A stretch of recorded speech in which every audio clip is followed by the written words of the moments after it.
So last week we talked about specialized subjects. Last week we have not discussed value for money audit. It's another area that we need to discuss for money audit. What do we understand by value for money audit? We have not discussed that last week. Value for money audit is an audit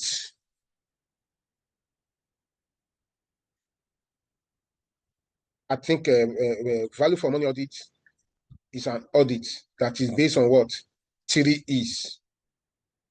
The essence of value for money audit is to ensure that we get maximum output from input. The essence of value for money audit is to ensure that we get maximum output from input.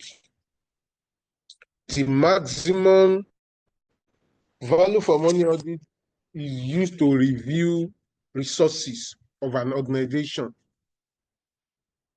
In relation to government, value for money audit is used to review the resources of government to ensure that the benefit we are getting from the utilization of that government resources is maximized.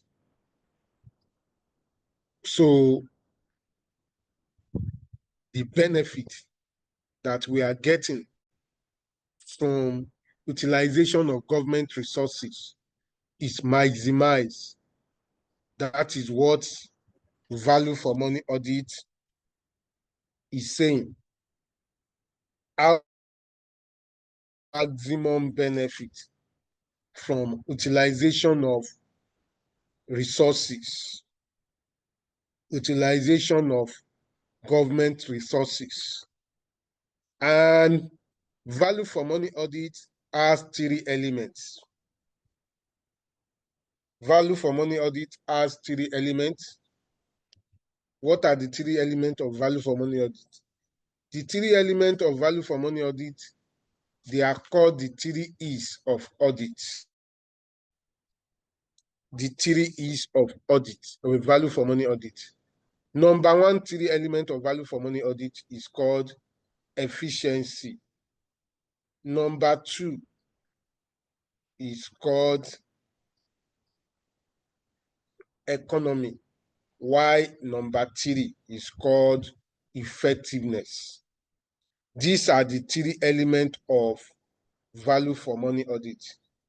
They are the 3 components of value for money audit. Let's look at those components one by one. What is meaning of economy? What is meaning of efficiency? What is meaning of effectiveness?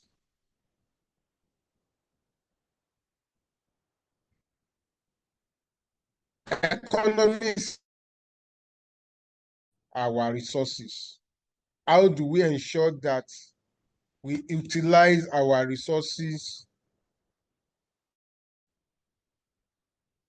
or how do we acquire resources at the least possible cost?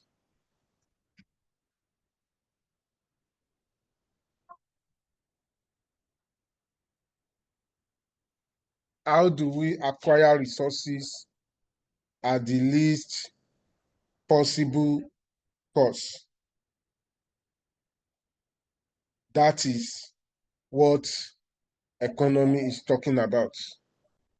How do we acquire resources at the least possible cost?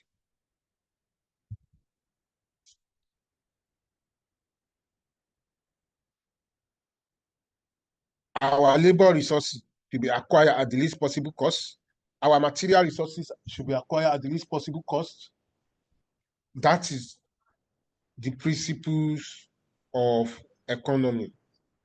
Another principle we need to look at is called efficiency. Principles of efficiency. Efficiency simply means how do we use the resources in a best possible way to acquire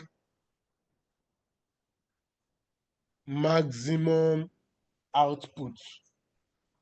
Efficiency is talking about output. It's talking about output. How do we use the resources in a best possible way to acquire maximum output? That is what efficiency is talking about. How do we get maximum output from minimum input? How do we reduce wastage? That is what efficiency is talking about. What are the mandate of efficiency units?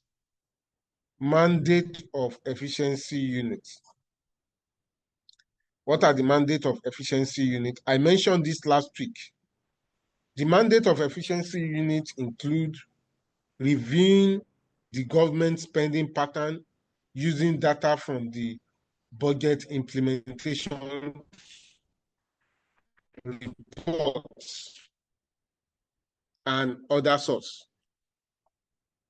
Reviewing the government spending pattern using data from budget implementation report and other source.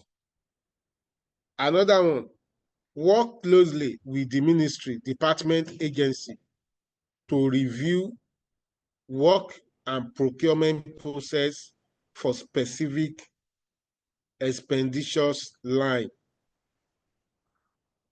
That is another mandate of efficiency unit. Another mandate of efficiency unit is to agree changes and process improvement to reduce wastage. To agree changes and process improvements in order to reduce what? Wastage and make savings. It's part of mandate of efficiency units. Another mandate of efficiency unit in public sector accounting is to promote a change in the culture of public spending by MDA. To promote a change in the culture of public spending by NDA to one of the prudence and savings. To promote a change in the culture of public spending by NDA to one of the prudence and changes. One of the mandate of efficiency unit is also to collaborate with government institutions whose responsibility have a bearing with those of the units. All these are what? Mandate of efficiency units. The last component of value for money audit we need to look at is called effectiveness. Effectiveness. Effectiveness simply means using government resources to achieve desired objective. Effectiveness have to do with time.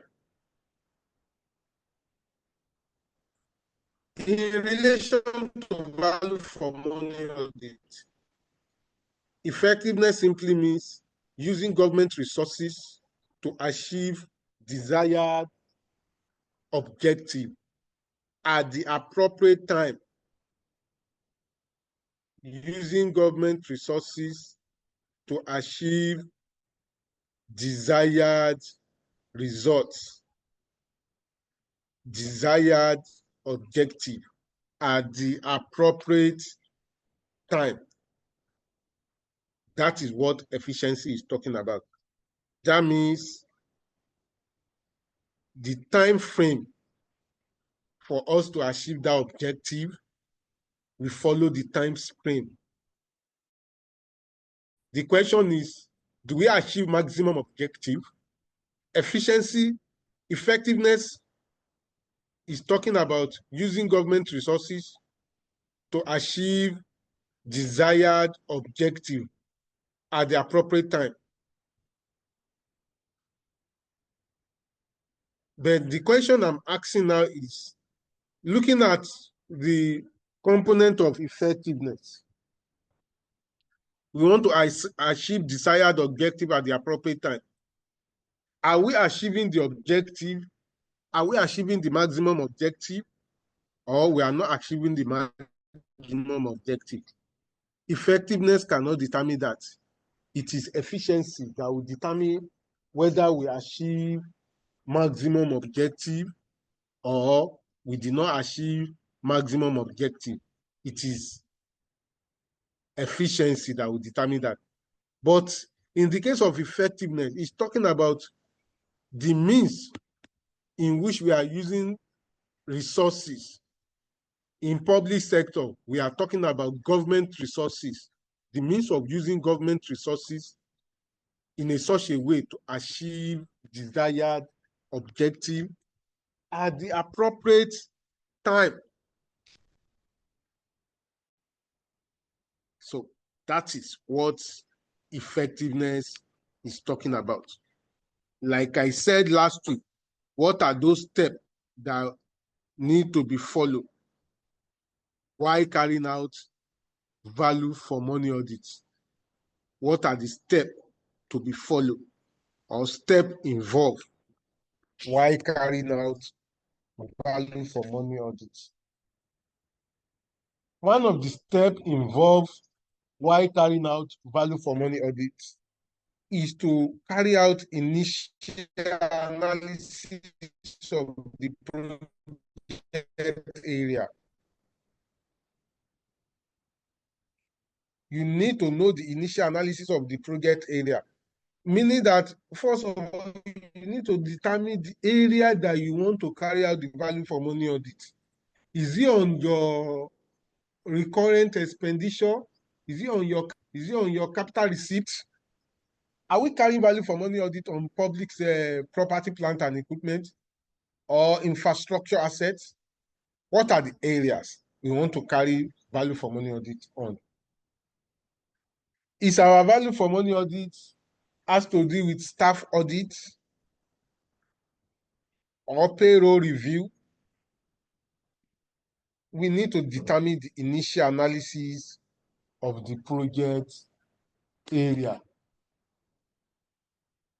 After getting the initial analysis of the project area, the next step you need to follow, you need to do adequate planning. That is audit planning. Adequate planning. That is audit planning. That means you need to plan for the audits. For the value for money audit, you need to plan for it. That is adequate planning. After you have planned, the next step is for you to determine your audit program. The next step is for you to design or establish your audit program for the value for money audit. Design or establish audit program for the what? For the value for money audits. After that, after you have designed your audit program,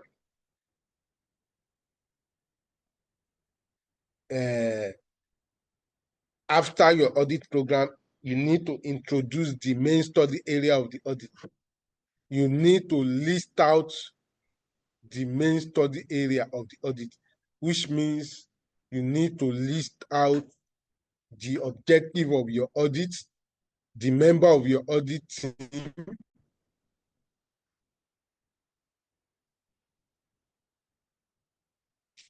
the method you want to use to carry out the audit. List out your audit program, member of audit team, the time involved, purpose of the audits, After that, you can now carry out compliance tests. You can now carry out compliance tests. After you carry out compliance tests, to determine the strength of the internal control. When you determine the strength of your internal control, if the internal control is strong enough, that means you can conclude your report from the result of the internal control, from the result of the compliance test. But if the internal control is weak based on the random sampling you carry out using compliance test, if the internal control is weak, you may proceed to go further and carry out another test called compliance substantive test. So the next step in value for money audit is, after carrying out compliance test, the next step is to carry out substantive tests. What is substantive test? Like we all know, substantive test is a detailed test of transaction and balances. Detailed test of transaction and balances, which used to trace this transaction from the origination up to the final destination. So you need to carry out substantive tests. Substantive test is more elaborate than compliance test. Substantive test, you review the transaction 100%. You review what? The transaction 100%. You don't make use of sampling. You review the transaction 100%. That is substantive test. After your substantive test, you can now write report. After substantive test, you can now write report. You need to write report after substantive test. Report writing. You need to write reports after your substantive test. Writing of reports. After writing of reports, you need to follow up action involved. The action, the recommendation you made through the substantive test, those recommendations you make through the substantive test, you need to follow up whether those recommendations is being implemented by the organization. So follow up on actions involved is the last step of value for money audit. Follow up on actions involved. So those are the step involved in value for money audit. Now, what are the factors that contribute to effective value for money audit? If you want to have an effective value for money audit, what are the factors that contribute to effective value for money audit? Number one factor that contributes to effective value for money audit is what? Independent of the auditors. Independent of what? Of the auditors. Independent of the auditors. If the auditor is independent, so we may have effective value for money audit. And expertise and professionalism of the auditors and the staffs too will also contribute to effective value for money audit. So resources at the disposal of the auditors, the fund given to the auditor to carry out the audit assignment, to carry out the value for money audit assignment, will also contribute to effective value for money audit. Freedom of reporting is one of the factors that will also contribute to effective value for money audit. freedom of reporting is one of the factors that will contribute to effective value for money audit. Another factor that contributes to effective value for money audit is unrestricted access to record. Unrestricted access to book and records. Unrestricted access to book and records will also contribute to effective value for money audit. Stakeholder support too. Stakeholder support is one of the factors that will contribute to effective value for money audit. Stakeholder support is one of the factors that will also contribute to effective value for money audits. That is all the factors that contribute to effective value for money audits. So that is what we need to know on value for money audits. Another type of audit that we need to discuss is, we have discussed internal audit last week. Another one that we need to discuss is called assurance engagement. What is assurance engagement? Assurance engagement in public sector is an inquiry commissioned by the government. An inquiry, assurance engagement simply means investigation. Investigation. Assurance engagement simply means investigation. So assurance engagement, like I said, is an inquiry commissioned by government to find out the causes of an event. To find out what? The causes of an event. And to provide remedial action.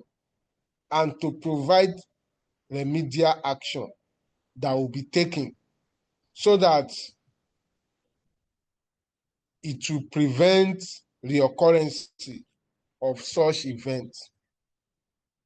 Assurance engagement simply means an inquiry commissioned by the government. Assurance engagement is mostly common in public sector. So it's an inquiry commissioned by the government to find out causes of an event and to provide what? Remedial action, so that it's going to prevent reoccurrence of such events. That remedial action will prevent reoccurrence of such events. That is assurance engagement. Like I said, assurance engagement is called investigation. Assurance engagement is called investigation. And there are some steps that we need to follow while carrying out assurance engagement. There are some steps that we need to follow while carrying out assurance engagement. What are those steps that we need to follow while carrying out assurance engagement? Number one step that we need to follow while carrying out assurance engagement is review the financial statement. Review the financial statement. After that, we need to review the internal control system. We need to review the internal control system. Why doing that? Why reviewing the internal control system? To determine the strength of the internal controls. You need to evaluate, the next step is to evaluate the application of financial legislation. How do we apply financial legislation? We need to evaluate the application of relevant financial legislation. What are the relevant financial legislation? That means the government, the regulation or legal framework that govern public sector audit. If government want to audit, there are some framework that they need to follow, like Nigeria Constitution of 1999, Audit Ordinance Act of 1956, Fiscal Responsibility Act of 2007, Public Procurement Act of 2007, Finance Control and Management Act of 1958. They are the relevant legislation. You need to evaluate the application of the relevant financial legislation. After doing that, you need to conduct compliance tests. Conducting of what? Compliance tests. After conducting your compliance test, you can now conduct your substantive test. After conducting your substantive test in investigation, the next thing is writing of reports. Writing of reports. So these are the steps that we need to follow while conducting assurance engagement. What are the content of assurance reports? What are the content of assurance reports? Content of assurance.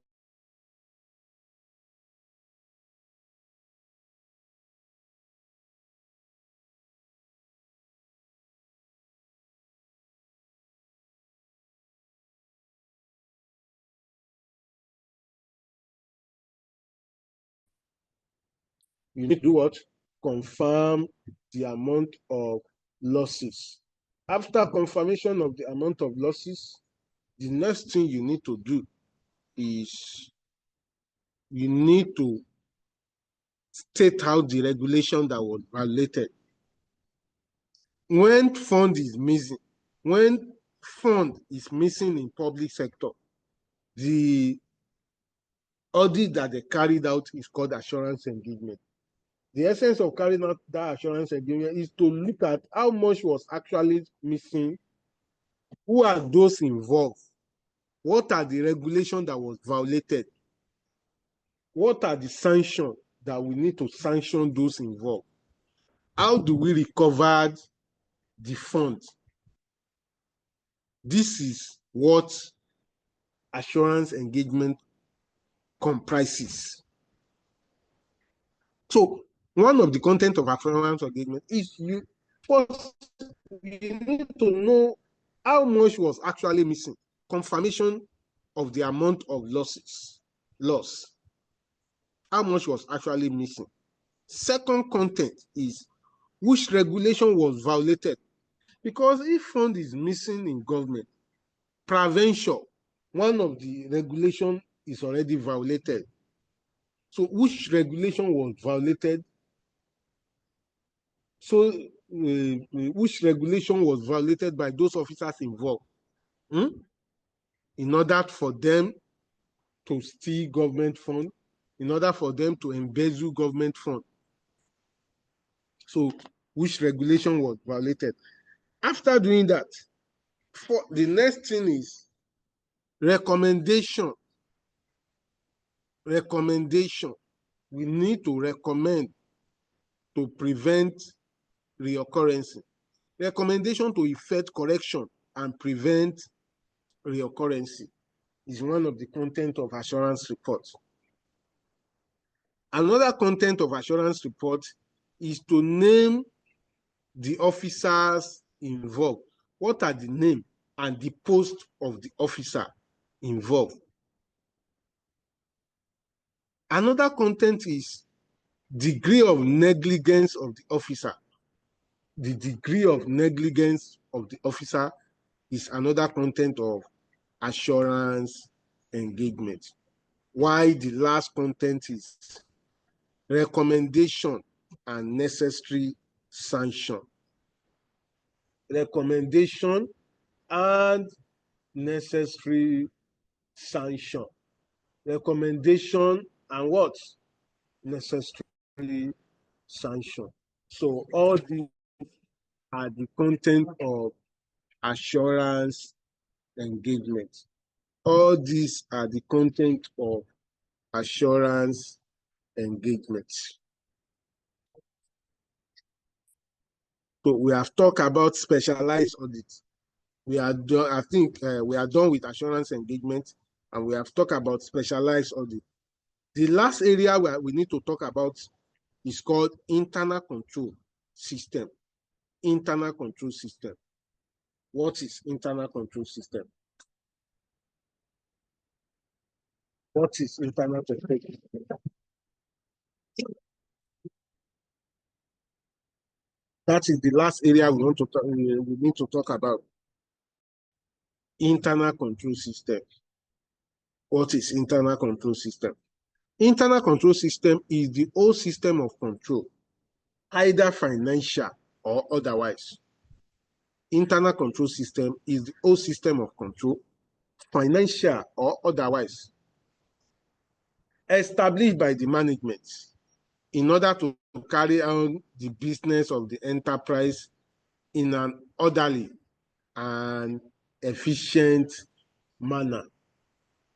Internal control is the whole system of control established by the management in order to carry on the business of the enterprise in an orderly and efficient manner.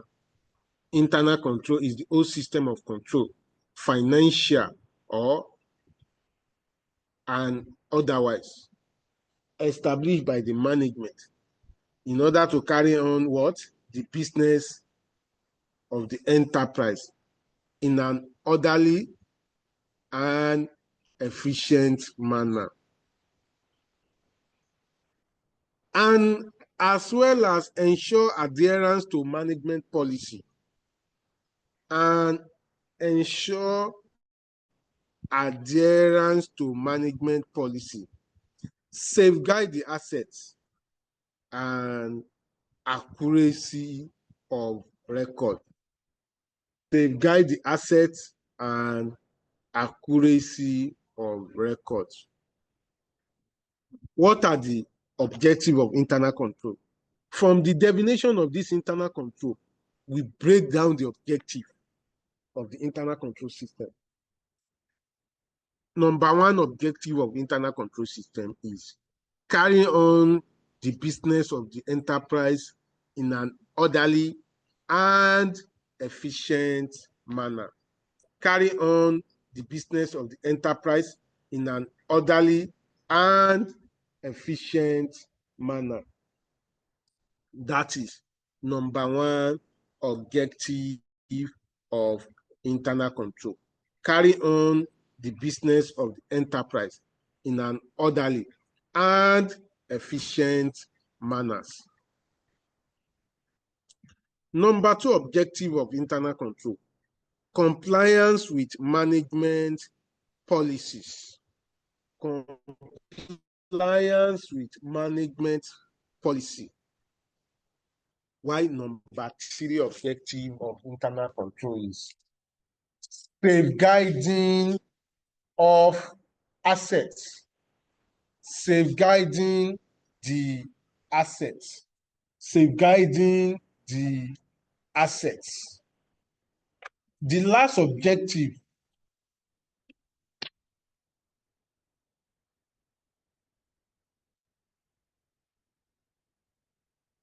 safeguarding the asset. The last objective of internal control is completeness,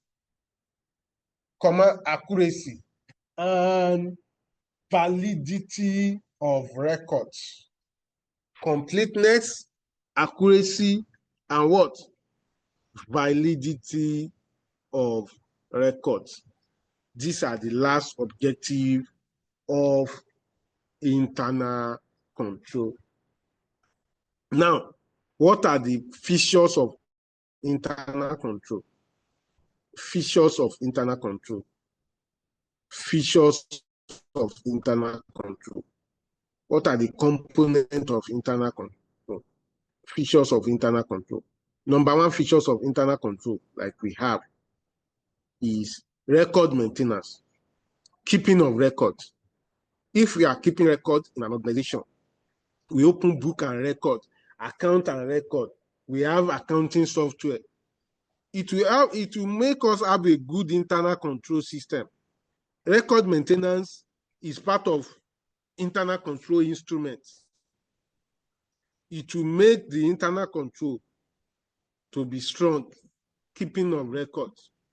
Anything we purchase, we keep record of it. We collect receipt, we file it, we record it, we post it. So keeping a record will ensure good internal control system. Another one is physical and intangible safeguard.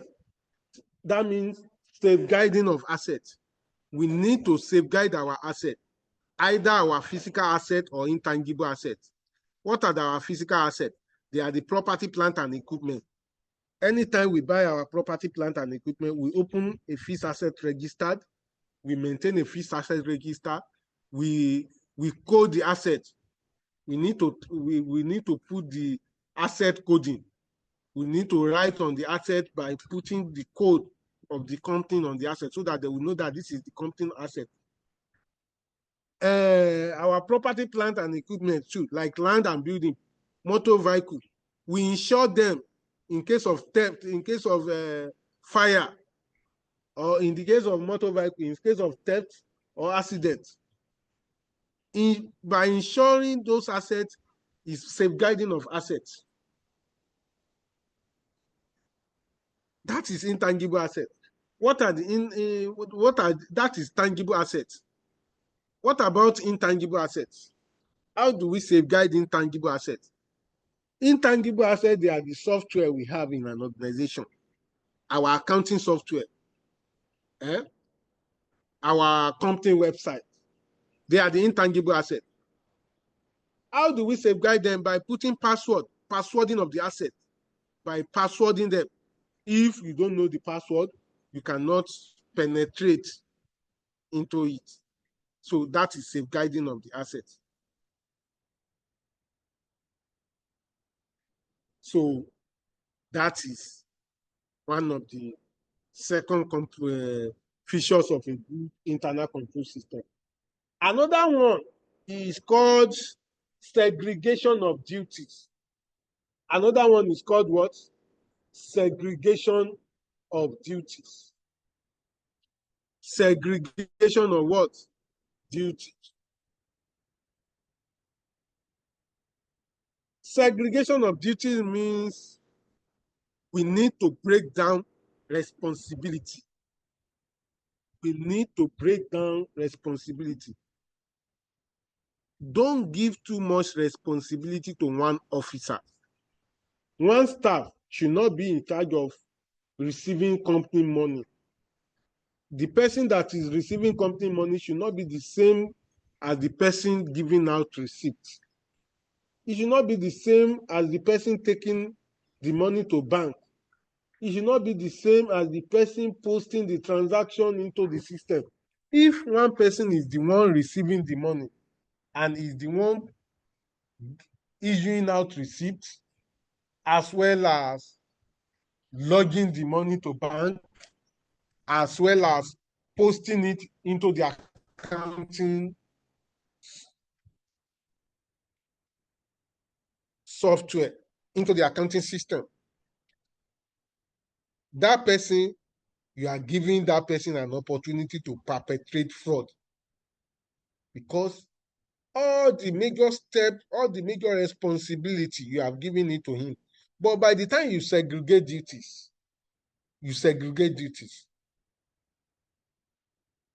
it will be very rare for fraud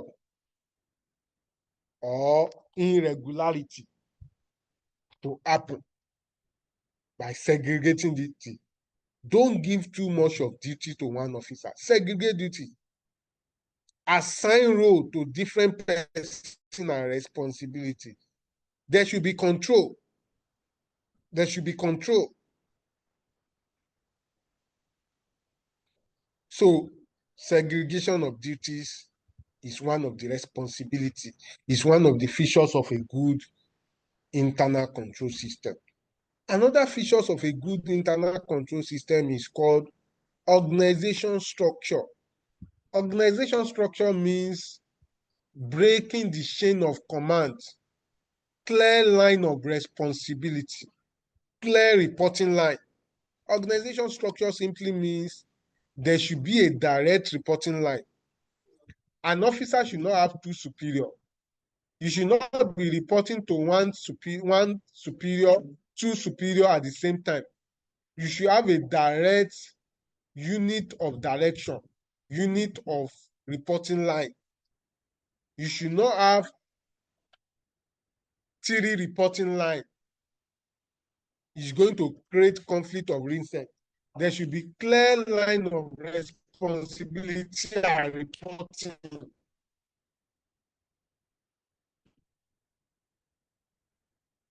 There should be clear line of responsibility and reporting.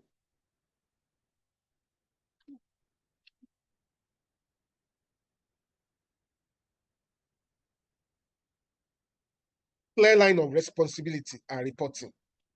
That is organization structure.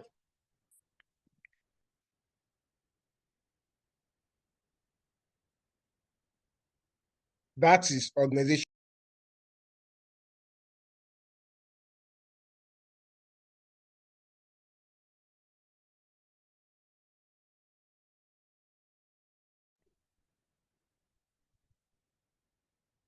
Clear line of responsibility. Clear line of responsibility. That is organization structure. Another features of a good internal control that we have is called personnel control. Personnel control is talking about this one have to deal with the role of human resources. You should employ the right person to the right job.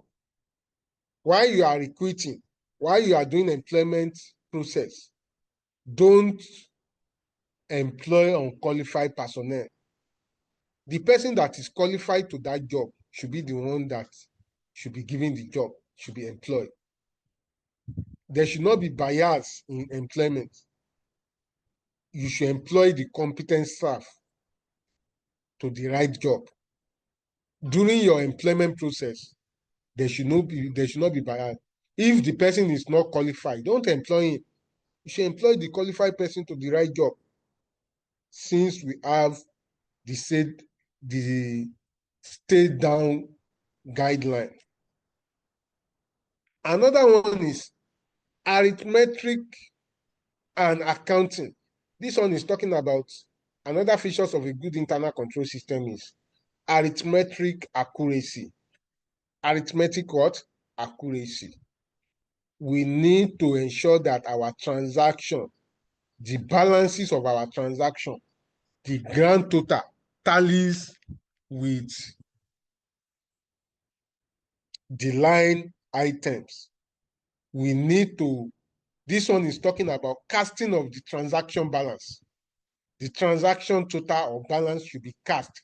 We should ensure that all those items listed, 200,000 naira, 300,000 naira, 500,000 naira, 600,000 naira, when we add them together, it tallies with the total stated in the payment voucher. So casting, arithmetic accuracy is talking about casting of transactions. Casting of transactions. Arithmetic accuracy. Authorization and approval. Authorization and approval is one of the features of internal control systems. A good internal control system should have authorization and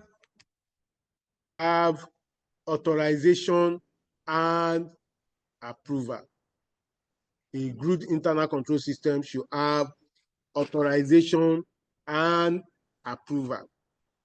All process and procedure should be duly authorized and approved by responsible official.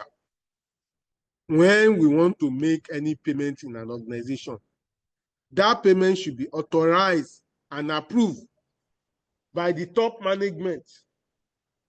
Without authorization of the top management, that payment should not be initiated. That is one of the features of a good internal control system. So, what are the problems of internal control system or limitation of internal control system? What are the limitations of internal control system? One of the limitations of internal control system is management can override the control system. Management overriding of control. Overriding of the control system by the management. The management can override the control system. If we want to employ head of finance in an organization, and the qualification of head of finance, according to our organization policy, said the person must be a qualified accountant. If the managing director, if peradventure one of the applicants is not a qualified accountant, and maybe is one of the relative of the managing director, the managing director can say that, Sharp, this is the person I want you to employ. Though the person is not qualified. That means management, the top management, they will override the control. Take, for instance, for our petty payment voucher, maybe the authorization limit for an officer in charge of petty payment voucher is 100,000 or 50,000. Management can override control that, okay, approve a social amount. That is overriding a control. Management, through their veto power, they abuse internal control system by overriding it. Another one is possibility of collision. This one is talking about staff collision. Collision between the staff. Collision between what? The staff. There may be staff collision. The staff in the organization, they may collide together to bridge, to bypass the internal control. The staff, they may collide together. Two or more staff, or three staff, they know that if they want to make payment, that payment voucher have to follow their desk, starting from those who issue the payment voucher, those who approve it. So they will collide together. Possibility of staff collision to override the control is one of the limitations of internal control. Another limitation of internal control is the cost of internal control implementation. The cost of implementation of internal control may outweigh the benefit. The cost that will be used to design internal control in an organization may outweigh the benefits that we may achieve from that internal control. Another limitation of internal control is there may be possibility of potential human error in the operation. We are bound to make a mistake. Nobody is above mistake. There may be a mistake. Sometimes you want to write 500,000, mistakenly write 5 million naira. While cross-checking, somebody now noticed that there may be potential human error. It may be as a mistake or carelessness, potential human error. So all these are the limitation of internal control. So the next area we need to look at now is still on public sector audit. Auditor General for the Federation. Auditor General for the Federation. My colleague have explained the accounting office, the officers.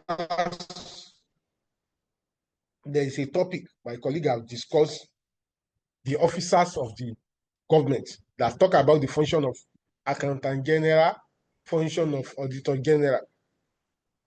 So who is an auditor general for the Federation? Auditor General for the Federation, like we said last week, is the chief external auditor of the government. Is the one that is the external auditor that went to all the ministries, agency, department of the government to audit their financial statements. This Auditor General for the Federation is appointed by the president based on recommendation of the Federal Civil Service Commission. Auditor General for the Federation is appointed by the president based on recommendation of the Federal what? Civil Service Commission, subject to confirmation of the Senate. It is subject to what? Confirmation of the Senate. Another unique thing we need to know in this Auditor General for the Federation is the salaries and allowances of Auditor General for the Federation is charged direct from where? From the Consolidated Revenue Fund. The salaries and allowances of the Auditor General for the Federation is charged direct from the Consolidated Revenue Fund.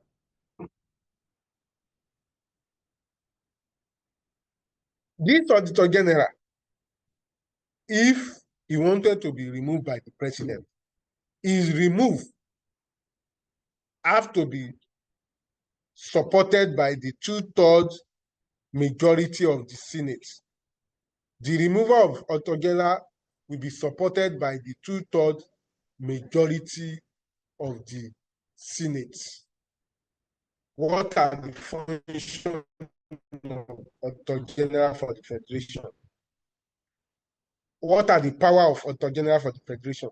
The power of the Auditor General for the Federation is stated in the Section 85 of the 1999 Constitution.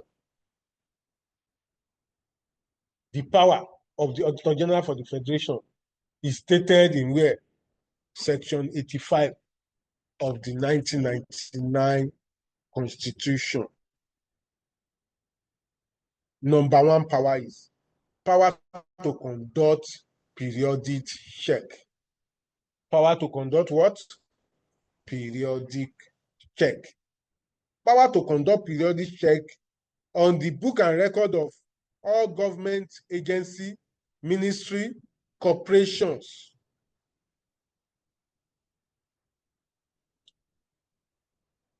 Like we know, Auditor General for the Federation does not report to the president. Auditor General report to the National Assembly through a committee called Public Account Committee. Auditor General report to the National Assembly through a committee called Public Account Committee.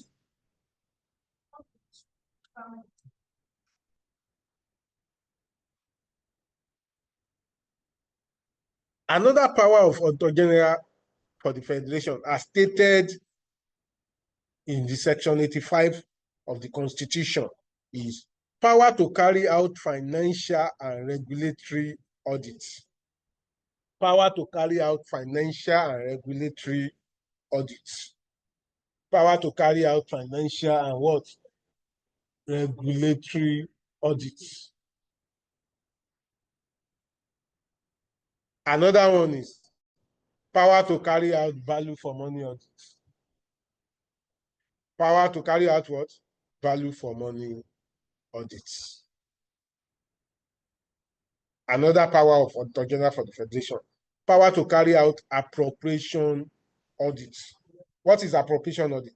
Appropriation audit is an audit carried out to ensure that the appropriation budget, that budget that was approved by the National Assembly,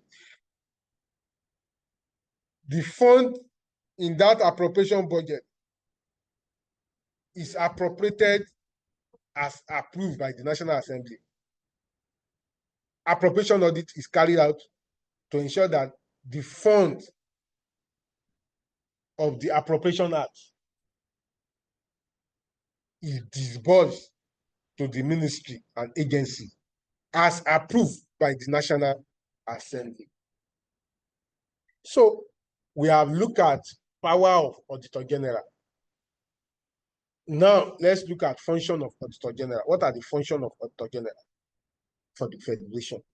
The function of Auditor General for the Federation is, number one function, auditing and reporting of treasury accounts and account of ministry. Auditing and reporting in respect of treasury accounts and account of ministry. Auditing and reporting in respect of treasury accounts and account of ministry.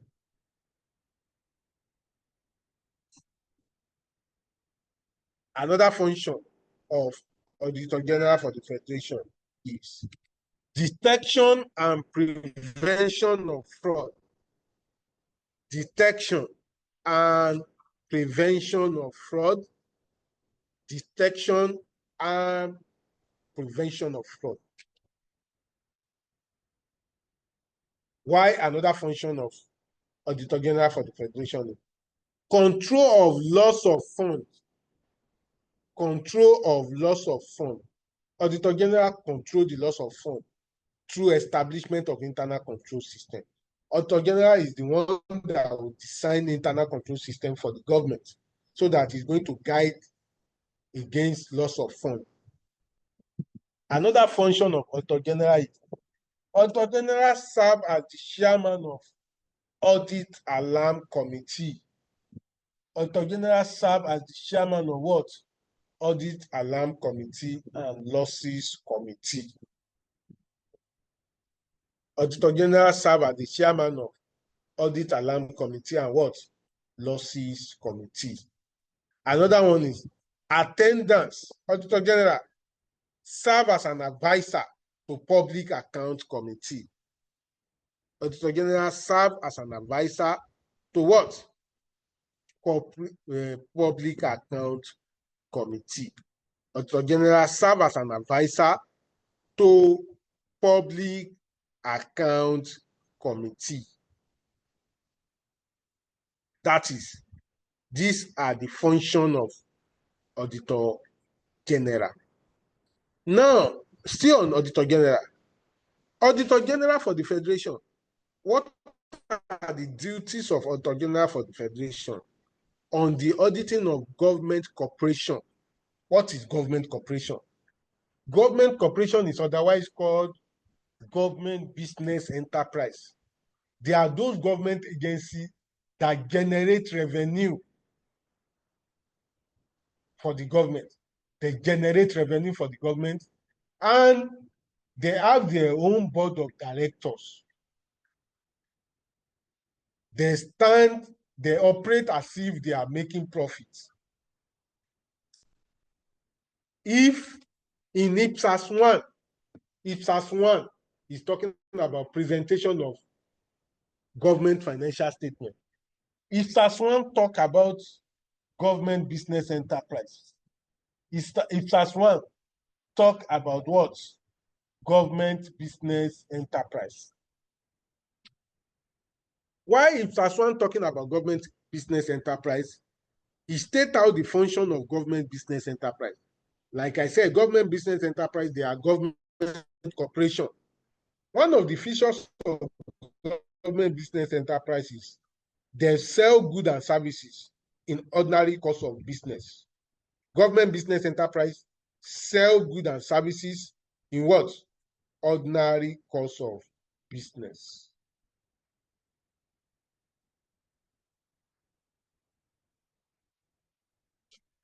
Another features of government business enterprises, they do not rely on government subvention to survive. They don't rely on government subvention to survive. That means they don't collect subvention from the federal government. Another feature is they are profit-oriented enterprise. They are established to make profit. Why another features of government business enterprises? They carry out contracts in their own name. Government business enterprise carry out contracts in their own name. When you read IPSAS 1 very well, which is presentation of government financial statement, you are going to know more on government business enterprise. You are going to know more on government business enterprise. Now, what are the Auditor General duties on the auditing of government business enterprise? Let me give an example of government business enterprise. Government business enterprise or government corporation. Example of them are NNPC, NIMASA, FAN, MPA, all those government agencies that generate revenue on their own and they sell goods and services in the ordinary course of business. They have their own board of directors.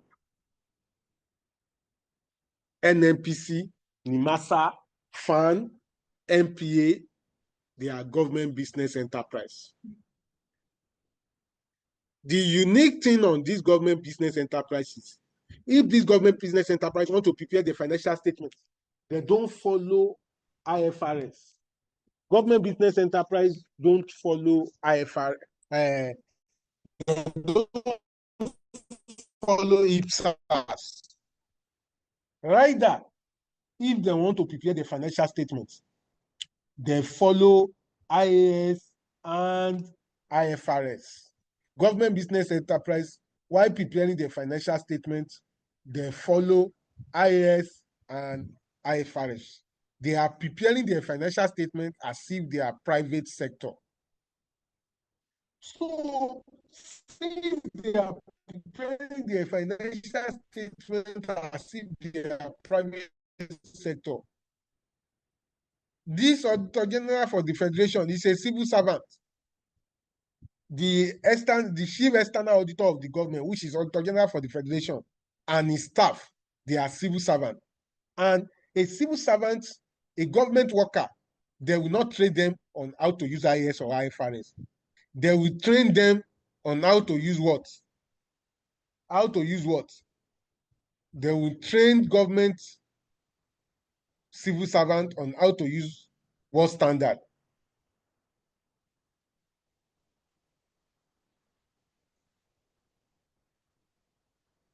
They will train them on how to use IPSAS, International Public Sector Accounting Standard. That is what they will train them. Like I said, this Auditor General for the Federation is a civil servant. So you will have knowledge on IPSAS. You cannot have knowledge on IFRS and IAS since he's working for government. You have to train them on. They are not training them on how to use IAS and IFRS. As a result of them not knowing how to use IAS and IFRS, they cannot audit government business enterprise. They cannot audit government corporation. Government corporation, NNPC, MPA, MASA, FAN, it is the private audit firm that audit them, like PwC, X and Young, KPMG, Deloitte, any other private audit firm. They are the one that will audit government business enterprise. Auditor General cannot audit them. But other ministry, Auditor General can audit them. Ministries, Auditor General can audit them. The government business enterprise, Auditor General cannot audit them. Since Auditor General cannot audit them, what are the duties of Auditor General in the auditing of government business enterprise, which is government corporation? Number one role that Auditor General need to play in the auditing of government corporation is Auditor General will provide the list of registered auditors with government. They will provide what? The list of external auditors registered with government. What we are saying is, if you want to audit any of the government business enterprise, any of the government agency, you have to go and audit as an external auditor firm of external auditor. For you to say you want to audit NNPC, you want to audit FAN, the first thing you need to do as an auditing firm is for you to go and register with the Office of Auditor General. You need to register your firm with them. After you register your firm with them, if any of the agency want to appoint an auditor, let's say for instance, NNPC want to appoint an auditor, NNPC cannot just appoint any auditor. NNPC will ask Auditor General to give them the list of qualified external auditors. It is from the list of qualified external auditors given to them by Auditor General that NNPC will select one. The board of directors of NNPC will select one. It is from the list of qualified external auditors. After that, another duties of Auditor General in the auditing of government corporation is Auditor General will provide guidelines on the audit fee payable to this external auditor. The audit by FAN to the external auditor. It is Auditor General that will give them the guideline on the amount of audit fee that should be paid to the external auditor. They cannot just pay any amount. They have to seek for the advice of Auditor General. After that, another duties of Auditor General in the auditing of government corporation is Auditor General comment on the report of the external auditor. If the external auditor finish the audit of the government corporation, he will send a copy of his audited report to the Auditor General. While receiving the copy of the report, Auditor General will now comment on the report. Based on his comments, he will now send his finding from the report. He will send it to who? To the Public Account Committee. He's going to send the finding of the report to the who? To the Public Account Committee.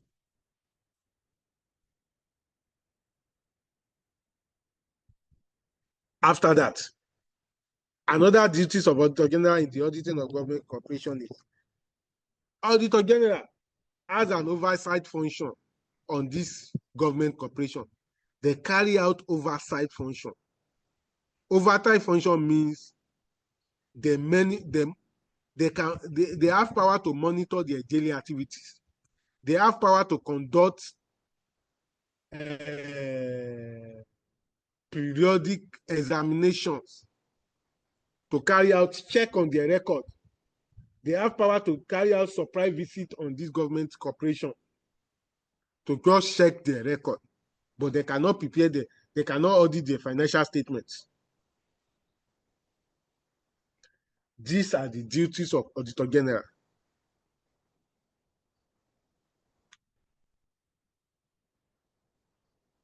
On the auditing of government corporation, these are the duties of Auditor General on the auditing of government corporation. The next thing we need to look at is what are the factors that affect independence of the Auditor General. What are the factors that affect independence of the Auditor General? Questionable independence of the Auditor General. What are the factors that affect independence of the Auditor General? One of the factors that will affect independence of the Auditor General is Auditor General does not have power to hire or fire any of his staff. Auditor General, the staff of the Office of Auditor General, they are civil servants. If they want to employ them, it is the Federal Civil Service Commission that will employ them. If they want to promote them, it is the Federal Civil Service Commission that will promote them. The Auditor General himself does not have a power to say, this staff, I've sacked you. This staff, I have to transfer you. No, it is Federal Civil Service Commission that do that. Another thing that affects the independence of the Auditor General is Auditor General does not have power to appoint external auditor for the government corporation. He will only recommend the list of qualified external auditor. He will not say, this is the external auditor I appoint for you, NNPCO. This is the external auditor that I appoint for FAN, Federal Airport Authority of Nigeria. No. He will recommend the list of qualified external auditors to them. It is from the list of qualified external auditors that they select their own auditor. He cannot appoint external auditor for them. It affects his independence.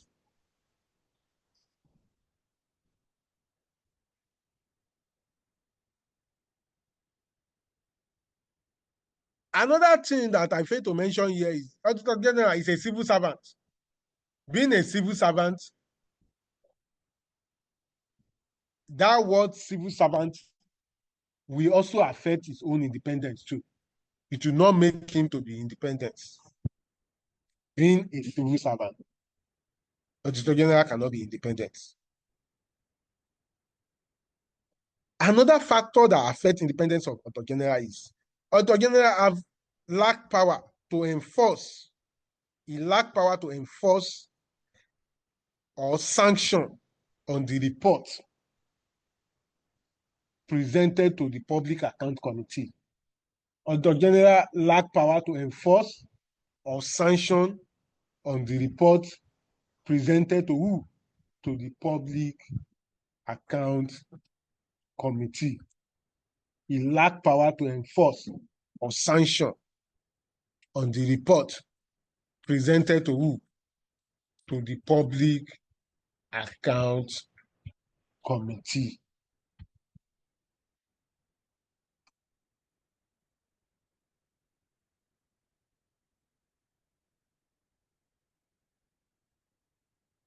So the next area we need to look at is the area of Public Account Committee. The area of Public Account Committee. The area of Public Account Committee. Public Account Committee is a committee of National Assembly. This committee, they are set up in the National Assembly. They are the member of National Assembly, either member of Senate or member of House of Rep. Senate have their own Public Account Committee. House of Rep too have their own Public Account Committee. This committee is set up by the National Assembly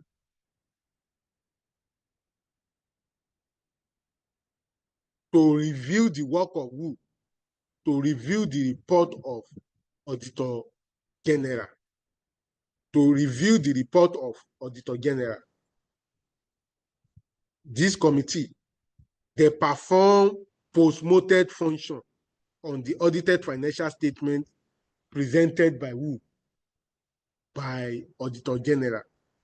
They review the audited financial statement presented by the Auditor General. Because if Auditor General finish auditing the financial statement of the government, he's going to present his report to the National Assembly. He will not present his report direct to the National Assembly. He will present it through a committee called what? Public Account Committee. This Public Account Committee, they will now look at the reports. They will now make recommendation to the National Assembly. What are the functions of Public Account Committee? what are the functions of Public Account Committee. One of the functions of Public Account Committee is they deliberate on the Auditor General's report. This Public Account Committee deliberates on the Auditor General report. Another function of Public Account Committee is they summon accounting officer to appear before it. Any accounting officer that was indicted in the Auditor General report will be summoned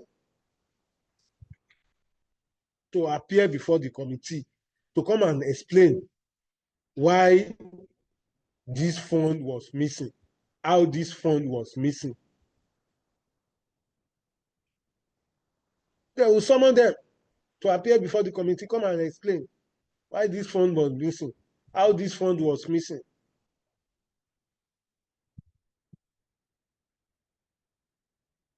Another function of Public Account Committee is they examine any officer on oath. They examine any officer that want to come to the committee to come and appear and explain his own position on any missing fund from the report of Auditor General report is going to be examined on oath.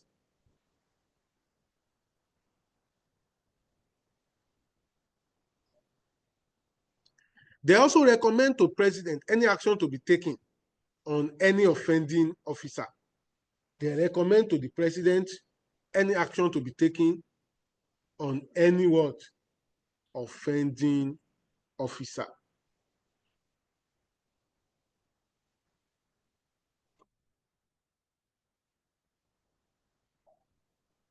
Another function of Public Account Committee is they report to the President their recommendation.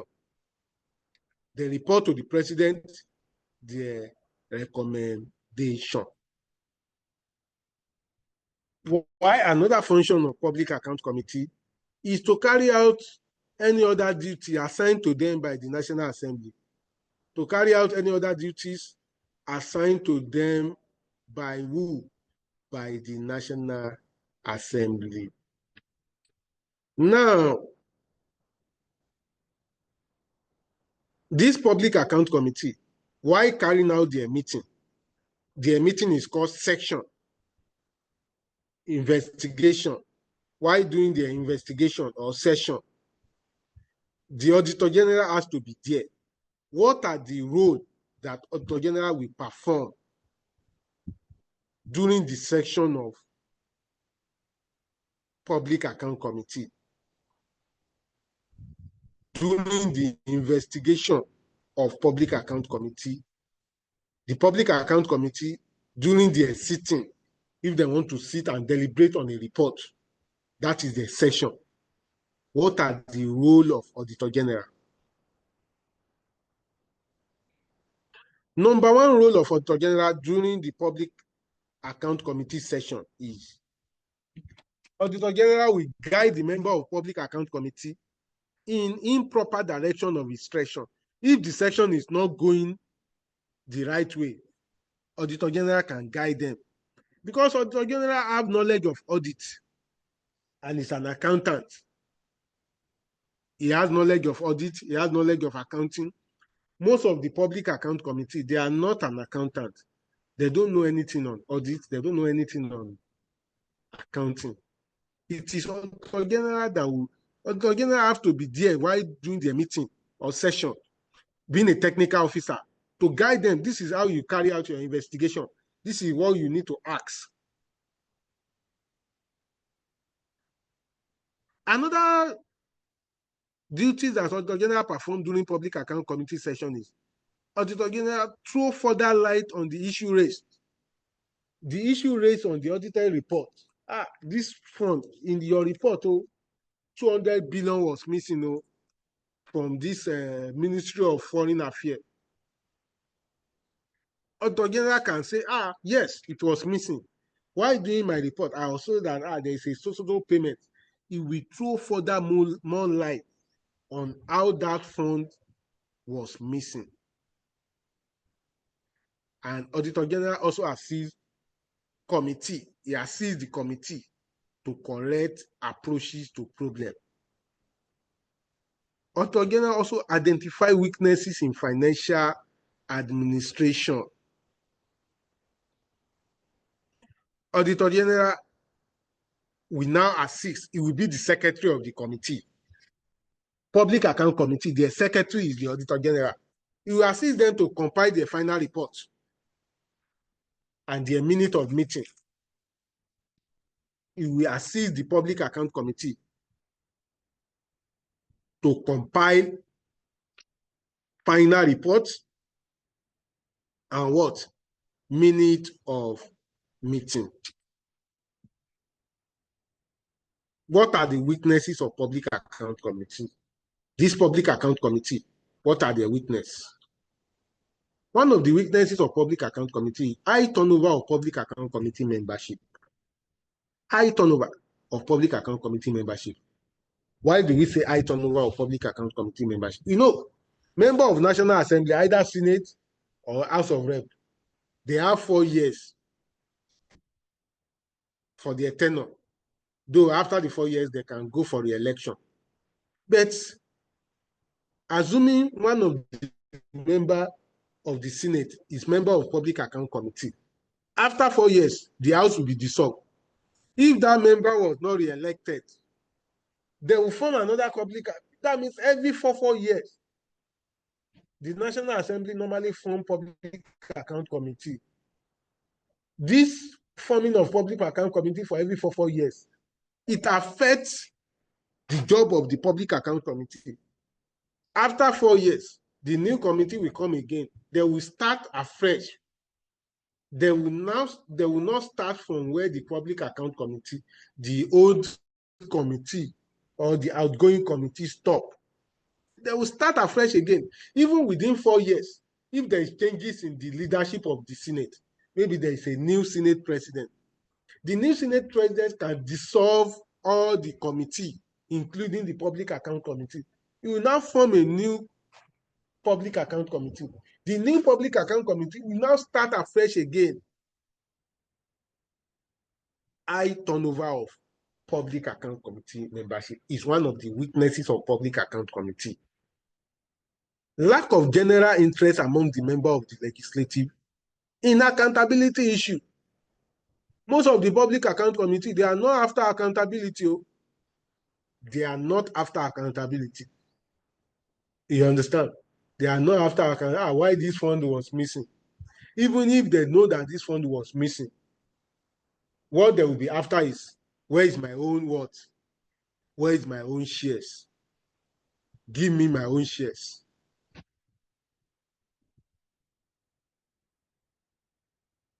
Another weaknesses of the committee, the difficulty of distinguishing between issue of policy and issue of administration. This committee find it difficult to distinguish between issue of policy and what issue of administration. There are some issues, there are issue of policy. There are some issue of administration. Issue of policy can be deliberated by the committee. The issue of administration, that one, the action of that one should lie within the executive president, the president of the country. They will be the one to call the Auditor General. Go and do this. They will be the one to call the Accountant General. Why this one was missing?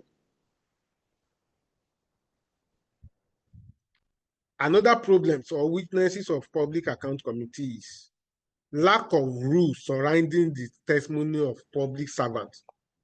There is no rule if any of the public servants want to make testimony or want to appear before the committee, want to give out some evidence.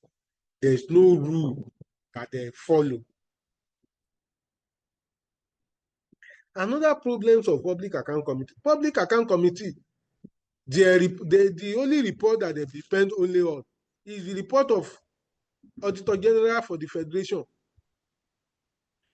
This Public Account Committee, they don't go to the extent of doing their own investigation by themselves. It is the report that Auditor General brings to them is what they will act on. if the report of the Auditor General is already compromised, definitely there's nothing Public Account Committee can detect. So they don't carry out their own independent investigation. They depend on the reports submitted to them by who? By the Office of Accountant General for the Federation.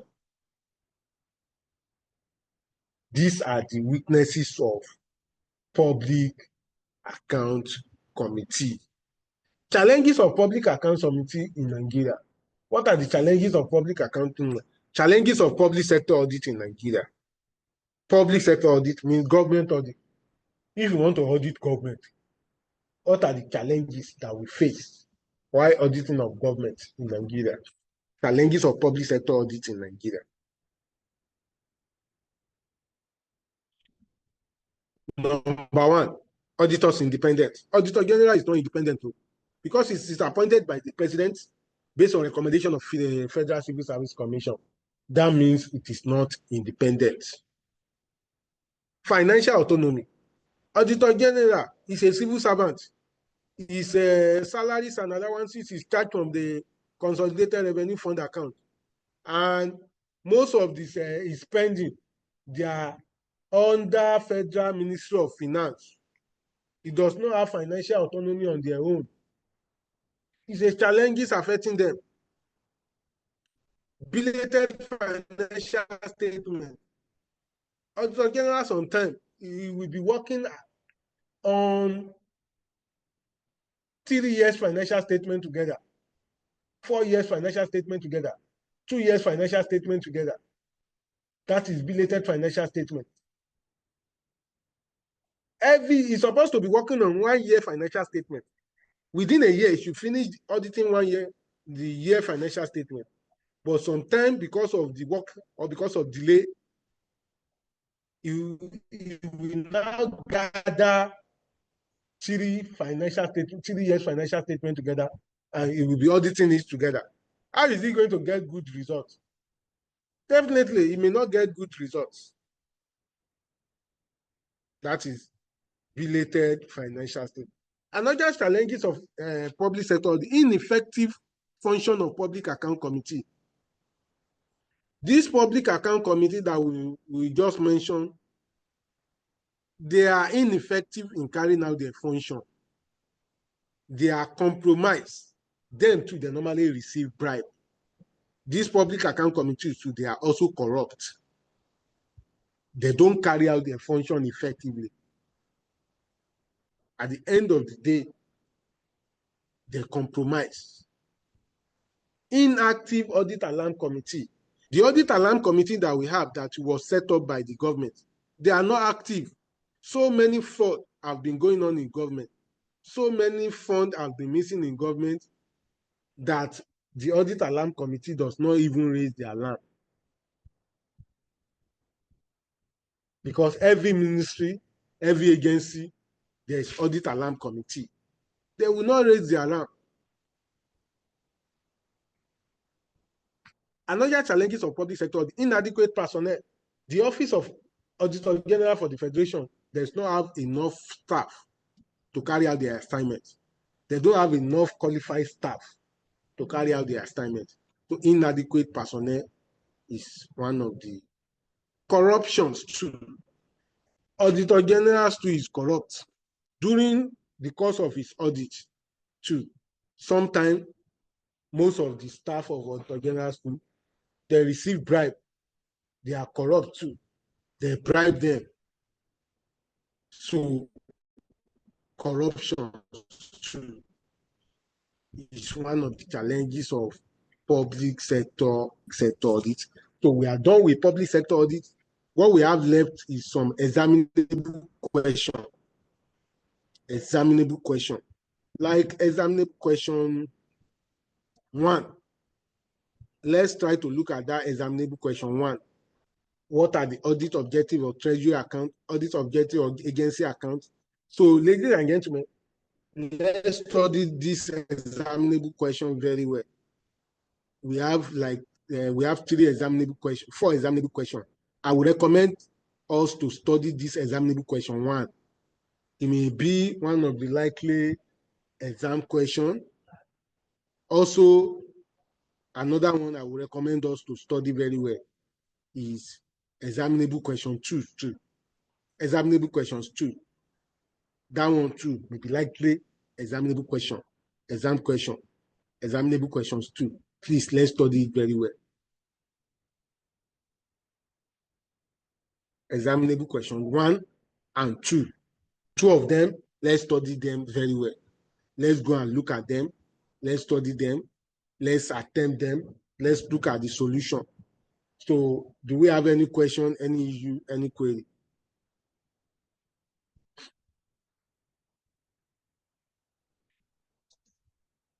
Do we have any question, any issue, any query? So, in the absence of no question, so in the absence of no question, Before we so go, we can you share this material with us? Yes, I've shared it last week. Okay, It's in our group chat. Yes. So I've shared the material. Okay. Please, okay, I can see public sector audits. All right, thank you. So that is what we have.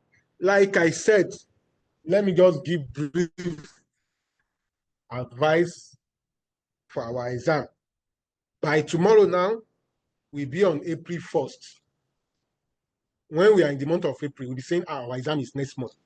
So I will advise us to start reading now, reviewing what we have done so far.